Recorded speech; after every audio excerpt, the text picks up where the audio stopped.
Thank you for tuning in to the Hope.Strength.Courage podcast, love and support for parents whose kids are fighting for their lives. A weekly podcast created to support parents and caregivers of children diagnosed with cancer, where you will find resources collected to help you face each day with hope, strength, and courage.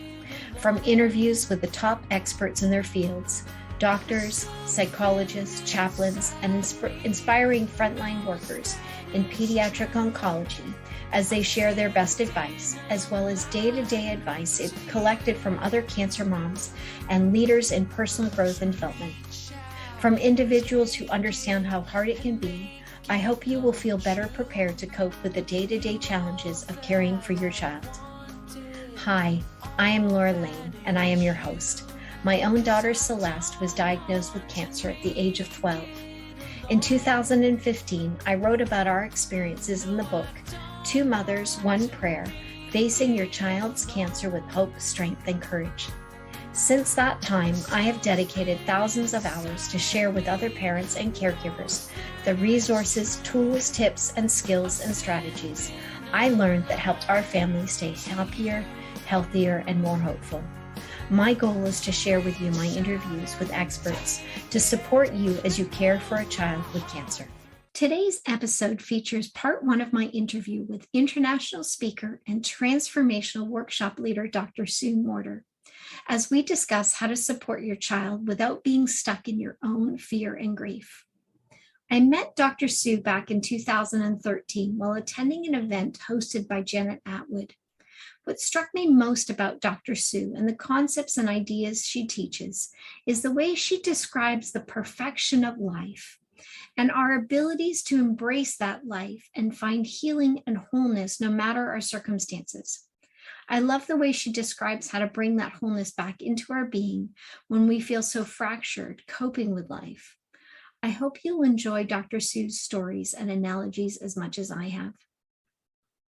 I am pleased to introduce you to Dr. Sue Morter, international speaker, master of bio and genetic medicine and quantum fields visionary. Dr. Sue Morter teaches the retraining of the nervous system and subtle energy system of the body through a process called embodiment. She is the founder and visionary of the Morter Institute, an organization committed to teaching individuals self-healing techniques and a new approach to life based on quantum science, the elevation of consciousness and life mastery, and founder of Soulful Science Productions, a production company focused on providing support for autistic and differently abled children through guided meditations and affirmations. She draws from her experience as a doctor for over 30 years, inspiration from a life-changing awakening during meditation, and her personal passion for cracking the code of life itself.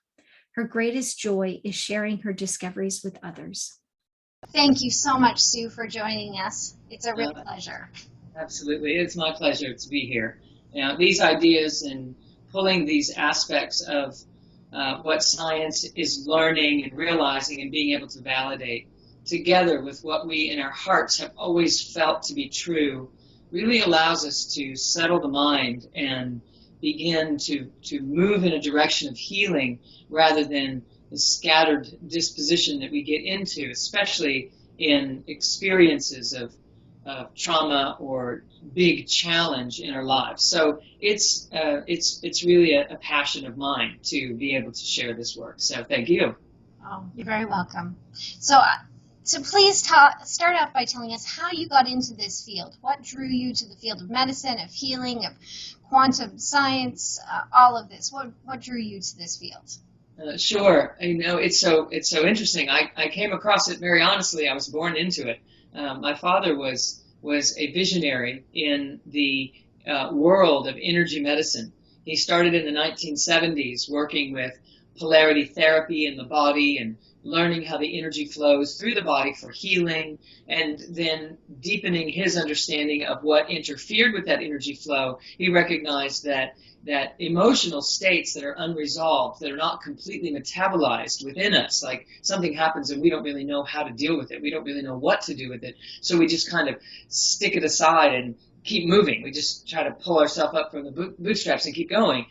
He went deeper into the research of what it is that happens when we don't completely metabolize our feelings and our emotions. And he recognized that there was a very significant interruption in the flow of energy through the body.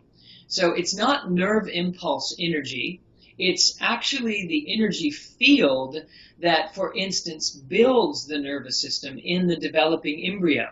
So it's this quantum field, this intelligence, this innate inborn intelligence that happens with every human system that acts as a template that actually builds the nervous system and the cardiovascular system and allows the overall human system to intertwine all those different elements and be self-healing and self-regulating and developmental throughout our entire embryonic state, into our childhood, into adulthood, etc.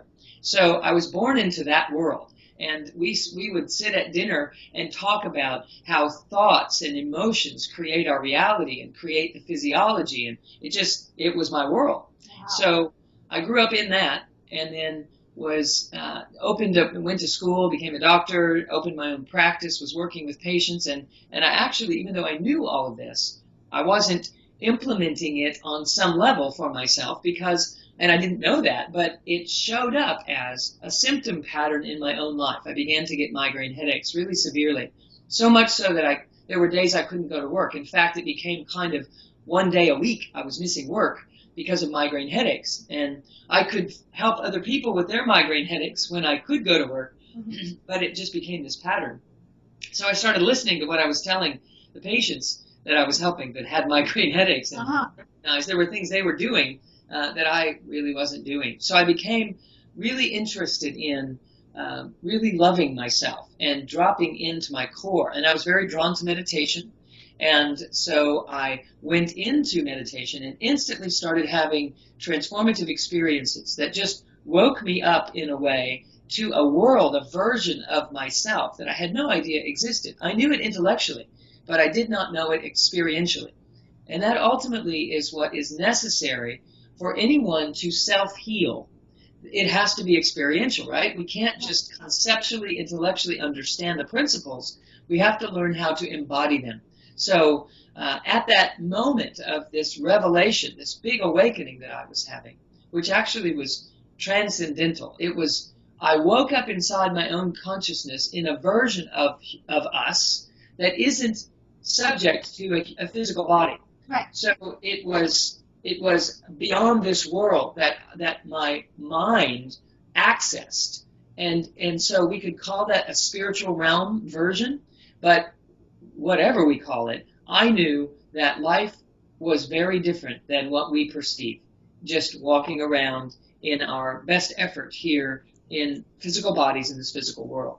So my world became about how do I reproduce that experience for myself, because it was as if, Laura, I was in heaven on earth. I was me, but I wasn't in a physical body. I was a ray of light, and I was suspended above the earth so far, so high, that the earth looked like this marble it was about the size of a marble below me, and I could see it, but I wasn't in a physical body. I was this golden ray of light, and I could see 360 degrees around me, and there was this horizon that was this pink, iridescent, translucent blanket of light. And every time I took a breath in, it would rise, and as I would exhale, it would fall, and it would rise again and fall, and it was coinciding with my own breath.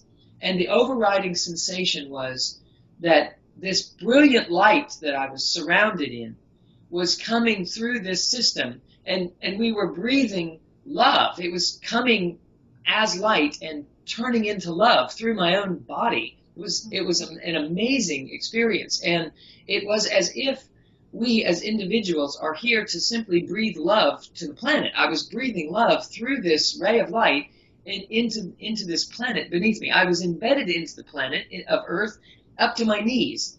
I could feel it, but but it was not of this world. So clearly it was so significant, it changed my reality. And the most important thing that I want to share, just to finish that, I can go on and on about the magnificence of that experience, but I want to share this because I think that it will be significant for the parents that we're speaking with, perhaps the children themselves that are listening in, that the most important aspect of what was happening was a sensation of complete satiation, well-being. There was nothing missing. There was nothing broken. There was nothing wrong. It was all that we ever need to be. It was already here and complete and whole. It felt so blissful and so magnificent that I knew it was truly the foundational truth of who we are, what we're made of, and that everything else is laid on top of that, bogging it down, causing us to interpret that reality differently than it really is. So when we drop back here into our bodies, living this life the way that we're trained and taught to live, it is so important that we find our way toward that kind of a sensation inside the core of our bodies, because it is there and it is waiting for us to land our attention on it so that we can sense and feel on an experiential level this deep truth of who we are. And when we do, the circumstances of our physical life, they begin to appear differently to us. Because I spent the next 10 years after that trying to figure out how to recreate that. And I did. I figured it out. And I live and reside in that place regularly. And I've been teaching for the last 5 or 6 or 7 years, very specifically, teaching people how to gain access to that version of themselves. Because of this. I healed my migraine headaches. I also healed a scoliosis in my body because of what I was teaching myself in an attempt to be able to access that high vibrational state again within my own self, within myself. So along the way, I learned all kinds of healing techniques and soothing techniques for the mind, body, and soul, really, to bring them back together again so that we can see life from a perspective that is embracing rather than something that we're trying to survive. It becomes a place for us to express our wholeness, a place for us to come to know the truth of who we are. And so the idea of surviving, the idea of dealing with traumatic life experiences transforms itself into another perception. And those things actually become tools for us to evolve through instead of things to just survive through. So I'll stop there and see where we're going to go. But I like to just kind of lay that out for everyone to set the tone of where I'd love for our conversation to go today. That's so terrific. I'm just like, can I just come and hang out at your house? Yes, you can. I'm not there very often, but you're welcome to come. I'm here now. I just landed from one destination and I'm off to another one very soon, constantly traveling and teaching and sharing this work with people. But yes, you're welcome to join me any place, anytime. That's fabulous. Thank you for sharing all of that. I think where I'd like for us to go with this conversation is let's talk about what is it that you would recommend for parents, for themselves, for their children. What would be the advice that you would give a parent whose child has been recently diagnosed with cancer or has been doing this battle for a few years now? What would you recommend? What advice would you give to them? Yes, so the first thing that I want to say is this. When we land in this world, we're born into this world. And I'm speaking to you as the parent. This happened to you too. And it makes, what I'm about to describe, makes life harder than it needs to be. And the good news is we know what to do to shift it. But here's what happens. We land and we kind of splat. And what happens is our mind goes one way, our body goes another way, and our breath goes yet another way. Kind of just imagine it like a dispersal. And what happens is our mind feels incomplete, and we are identified as the mind, and we feel incomplete. We feel like something's missing. We feel like we're not safe. We feel like there's something wrong. We're always looking to protect ourselves. We're looking to become whole, and we feel unsafe, etc. And so we develop this protective personality, or we develop this high performance personality. Either way, it's a false self. And what we have to do is pull those parts of us back together again, so that we can, if we're going to be identified as the mind, we can at least feel safer and feel more whole. So we have to bring the mind back onto the body, and then breathe the breath consciously through that scenario, and start to weave those parts and pieces of us back together again into our wholeness. And what happens is we begin to feel a sensation of warmth and support and completeness. And then the mind will slow down. Because when we land and splat, the mind picks up speed, trying to look around and see, how do I get to safety? And so it's operating like this. It's just talking and talking and thinking and doing and grasping for everything that we've been looking for to feel whole and safe and complete in the world. And so here's your true essence, operates like this. Your true essence is just this waving, flowing spirit being. And then there's this mind. And they don't go together, okay? You can see the difference here. And what's trying to happen is this true essential self, the true self, is trying to rise up through this mind and allow us to experience our wholeness. But the mind is operating like this fan that's spinning so fast you would never stick your finger through that blade. It's moving too fast. So we get stuck in this box that is trapped by the mind. And the mind is not operating in terms of safety. It's operating in terms of fear and protection. So by bringing the mind onto the body, it slows the mind down, because the body vibrates much more slowly than the mind does. So if we bring the mind's attention onto the body, into the heart space, into the belly, and even lower, into the pelvis, into the deep wisdom core of our being, the mind will start to slow down. And when it slows down, it starts to move in a congruent state with this essential self, and then the essential self can slide up through that and free ourselves from being trapped by this racing mind that's trying to get to safety. So what to do to have that happen is a couple of things. If you would just practice right now squeezing your heart, not your heart muscle, but in the center of your chest. It's called the spiritual heart, or the energetic heart. There is a chakra system that you may be familiar with, and the heart center is in the center of the chest. But it does represent our capacity to love and to forgive and to be present with all. It represents our abundance instead of our lack. It represents our ability to embody faith and trust and belief that there is a purpose, a plan to this life experience that we're having.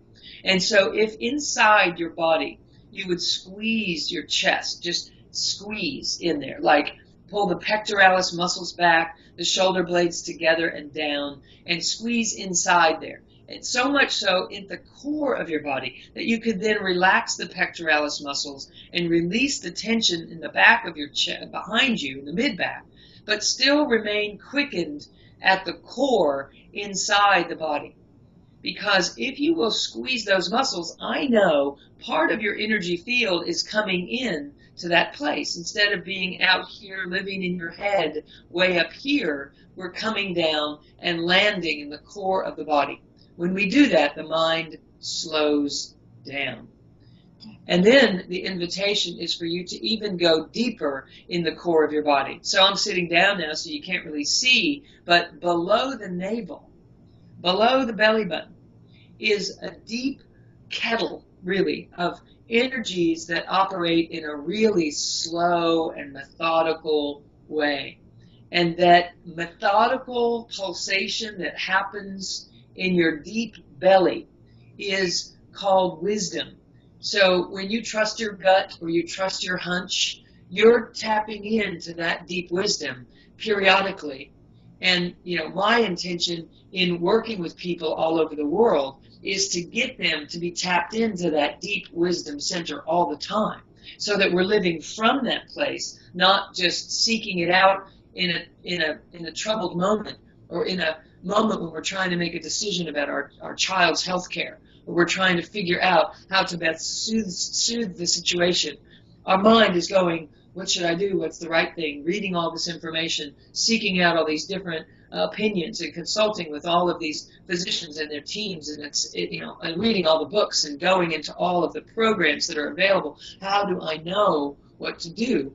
It's not your mind that's going to make that right decision for the path for you and your family. It's your deep heart space and your deep core wisdom that already knows, because it holds an imprinting pattern that you came in to live, and that wisdom is in your core. So we have to learn how to direct our mind to the core and wake it up by squeezing it and breathing some life into it, particularly in moments where we are under duress, where we feel like we have to make a decision quickly, or it's of such great intensity because of such significant circumstances and consequences of the decisions that we feel that we're making.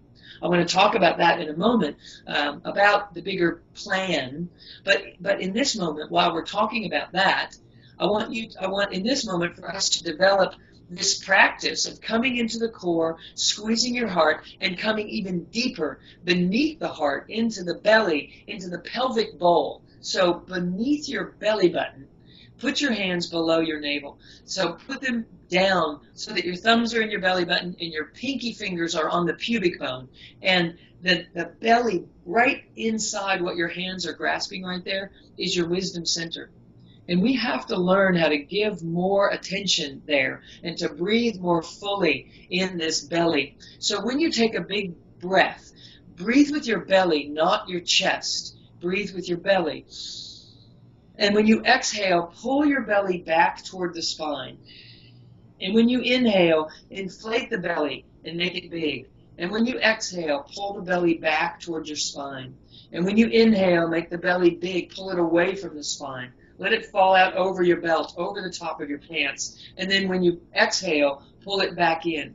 When you're breathing that way, you're automatically pulling this energy back in and dropping it down. The consciousness is landing back in the core of the body and dropping down into the deep wisdom center. It's going to allow you to ground and anchor yourself and make better decisions. Because when you breathe into this wisdom center, the energies that start to rise up in your body and come all the way up to your conscious awareness are slower moving waves of energy that slow the mind down and allow you to interpret this deep wisdom that the body holds. And so one more thing along those lines. So we're squeezing the heart and we're breathing in the belly. And there's one more thing to anchor it even lower. We're going to tether this to the tip of the spine so that we have less of a tendency to rise back up into our heads and live up here in fear, where we go when we get these diagnoses and we look at our child and we're concerned. What's happening? What's going to happen? What is the future? What do I do in the present to ensure that my child has a future? And if there is even a prognosis that is not good, that I am sure that I am providing the exact vibrational frequency that supports that young soul on its journey without influencing the environment with my own fear, my own grief, and at the same time allow myself to feel what I am experiencing, because I do have fear and I do have grief. And how do I allow myself to experience that without putting it into the environment and impacting my child in a negative manner. I'm so afraid, right? So how do we do all that? So we have to tether ourselves in this deep wisdom center, come out of our head that's writing all those stories and those scenarios, and drop down into the core of our being. I am so thankful for the beautiful wisdom Dr. Sue has to share with us. The reminder to stay focused on our wisdom center and stay rooted, grounded in the body through those deep breaths in the belly. What you just heard is part 1 of 3 parts of my interview with Dr. Sue. Please join me next week as she takes us through a meditation process that shows us how to tap into spirit essence to know that all will be okay. In the meantime, to learn more about Dr. Sue Morter and her programs and upcoming workshops and retreats, please visit her website, drsuemorter.com. Before we end our show today, we have one last segment. Over the last few years, I have asked other cancer moms what advice they wish they had known when their child was first diagnosed. I have compiled that information and will be sharing their advice each week. You can download the top 101 pieces of advice that I put together as a mini ebook at twomothers1prayer.com. Today's advice comes from Monica. Monica shares, our oncologist told us when kids get diagnosed with cancer, people just get struck stupid. No, they mean well, even though you may want to punch them. People say crazy things to parents fighting kids' cancers. You don't have to listen. You don't have to fight them. Your job is fighting for your child. Thanks, Monica, for sharing that from your oncologist. It really is true. Nod, say thank you, and walk away. Ground yourself in who you are and what you are doing for your child and your own inner wisdom. If you have advice you have learned along the way that you wish someone had told you weeks, months, or years earlier, I invite you to fill out the contact form on our website, twomothers1prayer.com, and I will be sharing your advice with our listeners on future shows. Thank you for taking the time out of your busy schedule today to listen to the Hope, Strength, Courage podcast. I look forward to sharing more experts and advice with you again next Wednesday. Please remember to take a minute to subscribe to the show. Thanks also need to go out to our Hope, Strength, Courage production team, which consists of my wonderful assistant, Tracy Ogilvie McDonald, Andrew Braun at Braun Audio and Audio Geek, music by Fizz Anthony, social media support by Marife Constantino, and graphic design by Amy Hosmer. To learn more about myself, Laura Lane, and to order my book, please visit lauralane.ca.